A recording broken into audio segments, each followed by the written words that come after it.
ଖିଚିଂ मंदिर ठारे करंजिया युव संगठन पक्षरु काउडिया भक्त ओ श्रद्धालु मानक पई प्रसाद सेवन। आज हेउछि श्रावण मासर चतुर्थ सोमवार। आज दिन में प्रत्येक शैवपीठरे जलाभिषेक पई काउडियांक भिड़ जमिथिबा देखिबाकू मिलिथिबा बेले मयूरभंज खिचिंगरे मध्य जलाभिषेक पई काउडियांक भिड़ जमिथिबा परिलक्षित होइथिला। तेबे मयूरभंज जिल्लार अधिष्ठात्री देवी हेउछंती माँ कीचकेश्वरी। एही मंदिरटी 1200 वर्ष पुरातन बोली कुहाजाए। एही मंदिरटी संपूर्ण मुगुनी पत्थर रे गढ़ा।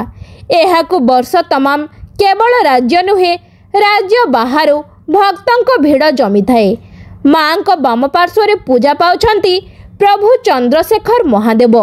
आज श्रावण मासर चतुर्थ सोमवार थिबारु काउडिया भक्त मानक पई चल चंचल होई पड़िछि खिचिंग। चंद्रशेखर महादेव को दर्शन करिबा पई आज तीनोटी राज्यरु भक्तों सुओ छुटीथिला। ओडिशार गंगा कुहा जाउथुबा बैतरणी नदी कूଳରେ भिड़ लागिथिला। दो मुहाणरे बुड़ पकाई भक्त माने पानी नहीं खिचिंग मंदिर अभिमुखे आसीथिले। रविवार रातिरु भक्त माने महादेव को दर्शन करिबा पई खिचिंग रे अपेक्षा करिथिले। आज सकाळे खिचिंग मंदिर गेट खोलिला परे भक्त मानक लंबा लाइन लागिथिला। गोटिए पटे स्थानीय भक्त माने थिबा बेले अन्य पटे काउडिया भक्तों भिड़ एहाकू दृष्टि रे रखी शांति श्रृंखला रे किपरि दर्शन करिहेब मंदिर प्रशासन पक्षरु व्यवस्था करा जाइथिला।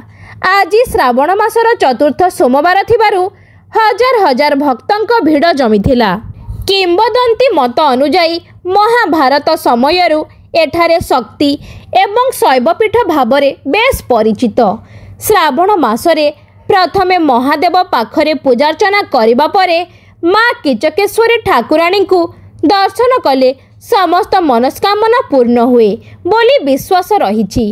तेबे आसुथिबा काउडिया भक्त तथा श्रद्धालुंक पई युव संगठन पक्षरु प्रसाद सेवनर व्यवस्था मध्य करा जाइथिला।